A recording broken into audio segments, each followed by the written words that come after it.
Let's solve this question. Two particles of mass m each are tied at the ends of a light string of length 2a. Okay. The whole system is kept on a frictionless horizontal surface with the string held tight so that each mass is at distance a from the center p as shown in the figure. Now the midpoint of the string is pulled vertically upwards with a small but constant force F. As a result, the particles move towards each other on the surface.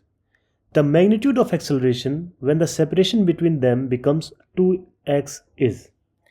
Okay, so the situation is दो masses हमें दे रखे हैं और एक massless string, light string कह सकते हैं, light string से अटैच्ड है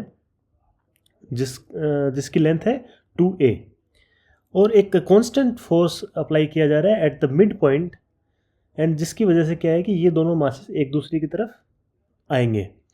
वो एक्सेलरेशन हमें पता करना है कि किस एक्सेलरेशन से वो एक दूसरे की तरफ जा रहे हैं. So let's find out. तो सिचुएशन अगर हम देखें तो ऐसे देख सकते हैं कि इसको, और वो भी हमें कब पता करनी है, when the distance between them is 2x. Okay, so अगर इस सिचुएशन को हम देखें किसी एक पॉइंट पे तो हम कह सकते हैं कि ऐसा कुछ होगा. ये दो मासेस हैं हमारे पास और यहाँ पे हमारा फोर्स लग रहा है F, ठीक है, और ये मूव कर रहा है towards this direction with acceleration a. Okay, जैसे ही हम इसके ऊपर फोर्स अप्लाई करेंगे तो एक टेंशन आएगा स्ट्रिंग के अंदर विच इज़ T, जो कि हम कह सकते हैं इधर भी हमारा टेंशन T होगा. ठीक है, ओके. ये जो डिस्टेंस है अभी इन दोनों के बीच में सेपरेशन जो है, ये डिस्टेंस है हमारा बेसिकली 2x. ऑलराइट, इस पॉइंट पे हमें ये पता करना है.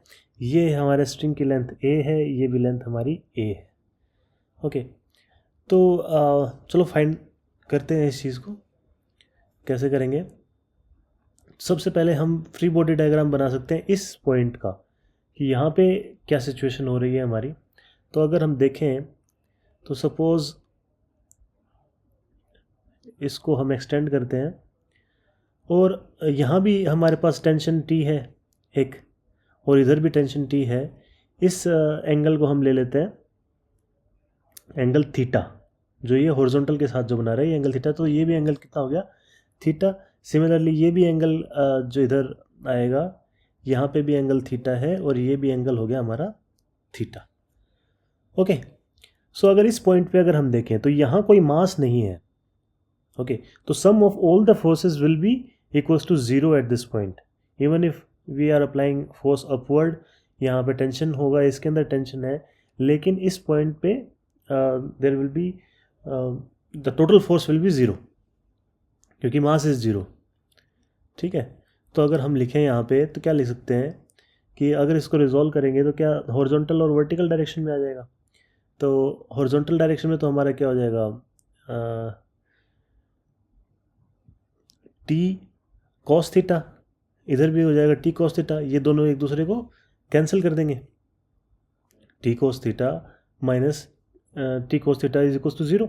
तो ये इन हॉरिजॉन्टल डायरेक्शन में कोई भी हमारा मूवमेंट भी नहीं है और it is 0. Okay, in vertical direction हम अगर इक्वेशन लिखें तो क्या आ जाएगी हमारी F माइनस इसकी वजह से क्या होगा T sine theta, T sine theta, और इसकी वजह से क्या होगा, इस स्ट्रिंग की वजह से, इसकी वजह से भी minus T sine theta is equals to mass time acceleration, और मास 0 है तो इसलिए टोटल इज इक्वल्स टू 0. तो हमारा फोर्स जो है वो आ गया 2t साइन थीटा. यहाँ से हम इजीली t की वैल्यू निकाल सकते हैं. तो t जो हमारा स्ट्रिंग टेंशन जो है that is equals to F upon 2 sine theta. Okay, तो ये हमारा एक्सप्रेशन आ गया टेंशन का स्ट्रिंग में. अभी हम देखें, मान लो इसके ऊपर अगर सिचुएशन को देखें, फ्री बॉडी डायग्राम बनाए किसी एक मास का, तो मास के ऊपर क्या क्या फोर्सेस लग रहे हैं हमारे. हम देख सकते हैं कि एक फोर्स लग रहा है mg डाउनवर्ड्स, ऊपर एक नॉर्मल फोर्स लग रहा है n, और एक हमारा टेंशन फोर्स है T। एक्सेलरेशन जो हो रहा है वो हमारा हो रहा है in the x direction. This is हमारा एक्सेलरेशन जो हमें फाइंड आउट करना है। ठीक है, ओके। तो अगर हम पहले हॉरिजॉन्टल साइड का अगर हम देखें तो सिर्फ इसका कंपोनेंट हमारे पास आ रहा है T साइन थीटा। तो हम इस चीज़ को जो वर्टिकल कंपोनेंट्स हैं फोर्स के, इसको हमें निकालने की ज़रूरत नहीं है। डायरेक्टली हम लिख सकते हैं कि ये एंगल हमें पता है थीटा है। So basically T cos theta is equals to mass time acceleration. Okay, और हमें पता है कि T की वैल्यू क्या है। T की वैल्यू है फोर्स अपॉन 2 साइन थीटा।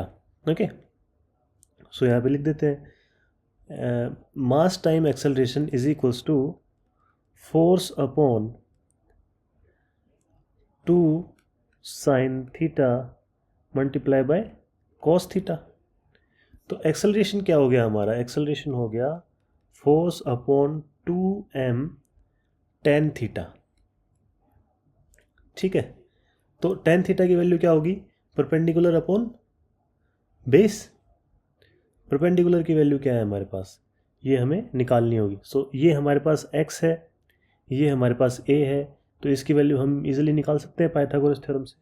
तो इसके ऊपर अगर पाइथागोरस थ्योरम अप्लाई करें तो क्या हो जाएगा, a square plus a square is equals to x square plus जो हाइट हमें निकालनी है h उसका स्क्वायर। तो h स्क्वायर हमारे पास आ गया h हमारे पास आ गया under root a square minus x square. तो हम इजीली लिख सकते हैं यहाँ पे हमारा जो एक्सेलरेशन होगा वो क्या हो जाएगा, force upon 2m under root a square minus x square upon base क्या है हमारा x, तो बेसिकली x। तो एक्सेलरेशन आ गया हमारा f upon 2m x upon under root a square minus x square. इस एक्सेलरेशन से वो मास मूव करेगा when the distance between them is 2x। तो ये कोई सा ऑप्शन है हमारे पास, हाँ, option B is the correct answer. f upon 2m x upon under root a square minus x square.